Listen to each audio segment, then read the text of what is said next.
Yo, whoa, what is going on YouTube? It's your boy Dan, aka aDrive. Bringing you guys a brand new video today, and today we're gonna break down the top 10 tips and tricks for Pokemon Unite for beginners and people of all skill levels, really. I think this is a great refresher course for anyone who's looking to play. I can tell you guys, I have been grinding like crazy. I have over 110 games played since the game has dropped. It's only been 3 days, and I just hit veteran rank by playing solo, which I'm pretty happy about. So I've got some really good tips. So if you're struggling to find success, you just need a refresher, I think this video would be great for you guys. If it does help, be sure to like the video, and of course, subscribe to the channel if you guys are new. I post Pokemon videos every single day, and you do not want to miss our amazing Pokemon Unite content here on the channel. It's gonna be a lot of fun, and I appreciate all the support so far. And last but not least, I do stream every day on twitch.tv/aDrive. So come hang out and watch me stream live as I work my way up the ranks and try to become the best Crystal player in the world, or at least in North America.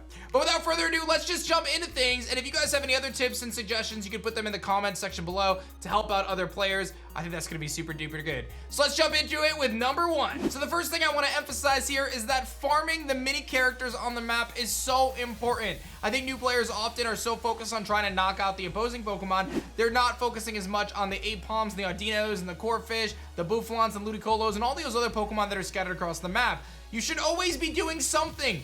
And always check your mini-map, which I'll get to later, to see where those spawns are and try to take advantage of all those spawns that are popping up that are close to your bases, because that is how you level up, and by leveling up, you're gonna access better moves and stronger moves and move upgrades. And if you've ever been steamrolled, chances are the opposing Pokemon was a much higher level than you. So make sure you guys are always farming and taking down those little mini bosses across the map and prioritizing those before you go to engage with the opposing team. Number 2.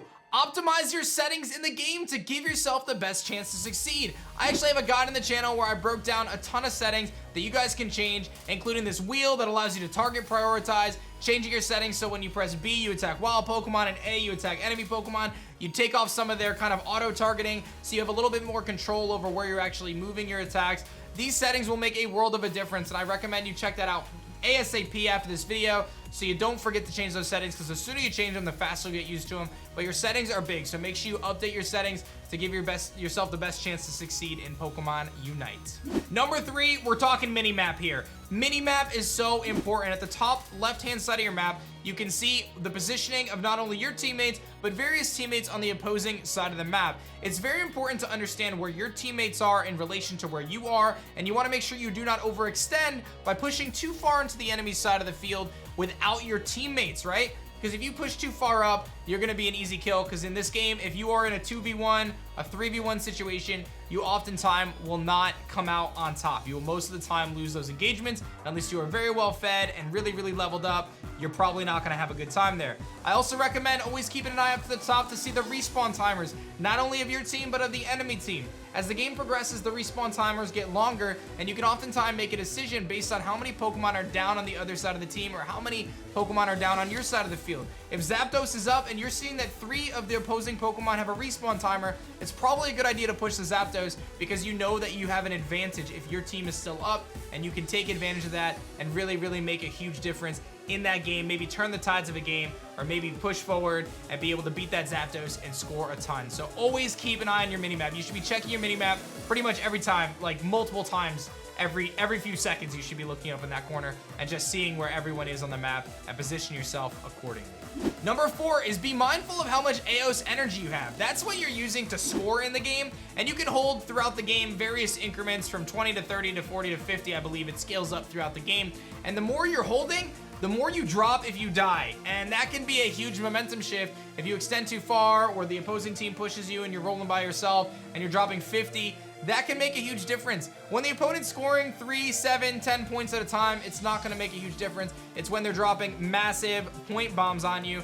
That's when they can really take advantage. So my recommendation is try to empty your points as much as possible. Obviously, it's not always easy to push up and score, but the least amount of points you have, the faster you score. So try to get rid of those points as much as you can, and obviously towards the end of the game, you're gonna probably hold a lot, and you can double those points in the last 2 minutes. But again, you wanna get rid of those points as soon as you can, and you don't wanna hold on to them for too long, because if you go down, you're gonna put yourself in a bad spot. Number 5, practice mode is your friend. Especially for those of you guys who are not paying any money, or maybe looking to unlock some characters, whatever it may be. Practice mode allows you to practice with every single character in the game, and you can set up into a lobby and just kind of mess around, get a feel for what the different moves do, all that stuff before you jump into a game. If you want to unlock Absol, but you're not sure if you want to play him, jump into a practice game. Just mess around a little bit and see if Absol is a good fit for you. Understand what each Pokemon can do in each scenario and how those Pokemon function best, and try them out in practice mode before you jump into the real game, especially if you're going to go into ranked. Make sure you feel comfortable before you go into ranked. Number 6 is a big one. Never give up in Pokemon Unite. Because Zapdos comes in the final 2 minutes and all points are doubled, any game pretty much can be won in the final 2 minutes. Generally speaking, I know some people think Zapdos is overpowered. Generally speaking, the team that is dominated throughout the game will usually take the Zapdos. But there are tons of times where I've played, like I said, over 100 games played already. There are tons of times where someone will sneak in and just snag that last hit on the Zapdos to knock out the other team and score hundreds and hundreds of points in the last minute or so to ultimately seal the deal and win a game. So never give up. Seriously, it's only a 10-minute game. If you can't commit to a 10-minute game, then you shouldn't be playing the game in the first place. So don't give up. Support your teammates and hang in there as best you can and play. Have fun, but play to your heart's content. Play your heart out and don't give up in a game, man. I see people surrendering so fast in games, and I just feel like there's still time left. Just play it out, see if you can win, and if not, use that as an opportunity to try to improve yourself. One of the best suggestions I can say is if you are getting beat down and you're losing by a lot, the best thing you can do is actually go back to step 1. Farm those mini characters. Try not to engage with the opponent. Farm up those Audinos. Farm up those Apoms. Farm up those Combees of Vesequin. Get your levels set up, so because chances are if you're getting stomped, they're probably a higher level than you. Get those levels rocking so that way you can engage in those fights and potentially make a comeback. Number 7, do not try to engage with your opponent on their base. There are very rare instances where you can and you can win that fight, but if you don't know, when you're standing on your base or your opponent's standing on their base, they are regenerating health, and it is very difficult to knock out a Pokemon when it's regenerating health unless you have a 3-to-1 Pokemon advantage. Generally speaking, especially the tanks, things like Snorlax, they can sit there all day and they are not going to die when they're sitting on their portal. So do not engage on the portal, I guess, unless you have a massive advantage. This kind of isn't a tip in itself, but it kind of ties into the mini-map in this as well. You can always use the L shoulder button and move your joystick to see up ahead the lane to see if other Pokemon are coming to kind of gang up on you. So if you have an advantage and you think you can take them on in their lane, on their base, and you're confident that you have your teammates there to do it, you can give it a shot. But again, you want to look ahead and make sure that they don't have teammates coming, because you are very rarely winning that engagement if you are on their base. Number 8, if you don't know, the tall grass, the bushes in the game actually conceal you